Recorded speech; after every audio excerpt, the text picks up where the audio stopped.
រឿងព្រះជលកាលនិងព្រះមហាកាល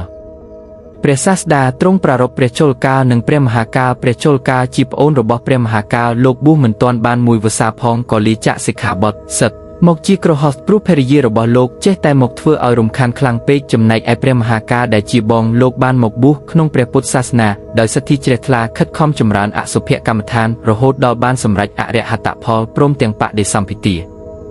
ឯភរិយារបស់ព្រះមហាកាលបានឃើញកិរិយាលួងលោមរបស់ភរិយាព្រះជលកាលដែលបានធ្វើឲ្យលោកសឹកហើយទើបគិតនឹងធ្វើជាតម្រាប់តាមហើយបានទៅអារាធនាភិក្ខុសង្ឃមានព្រះពុទ្ធជាប្រធានមកទទួលភត្តាហារនៅឯផ្ទះរបស់ខ្លួនព្រះសាស្តាព្រមទាំងភិក្ខុសង្ឃបានទទួលភត្តាហារហើយទើបទ្រង់ស្ដេចយាងត្រឡប់ទៅវត្តវិញទុកតែព្រះមហាកាលមួយអង្គប៉ុណ្ណោះឲ្យនៅចាំធ្វើភត្តានុមោទនាតាមពាក្យទូលសុំនៃពួកភរិយារបស់ព្រះមហាកាលគ្រានោះពួកភរិយារបស់ព្រះមហាកាលបាននាំគ្នាបង្ខំឲ្យលោកលាចាកសិក្ខាបទក៏ប៉ុន្តែព្រះមហាកាលមិនព្រមលាចាកសិក្ខាបទទេព្រោះលោកជាព្រះអរហន្តហើយក៏បានហោះទៅលើអាកាសត្រឡប់ទៅវត្តវិញ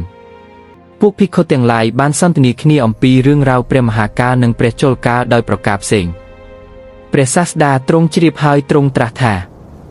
មានរមែងគ្រប់សង្កត់បុគ្គលដែលយល់ឃើញនៅអារម្មណ៍ថាល្អមិនសង្រួមក្នុងឥន្ទ្រីទាំងឡាយមិនស្គាល់ប្រមាណក្នុងភោជនខ្ជិលច្រអូសមានព្យាយាមធូរតយនោះបានដោយស្រួលដូចជាវីយោបបោករំលើងនៅដើមឈើដែលមានឫសមិនល្អយ៉ាងនោះឯង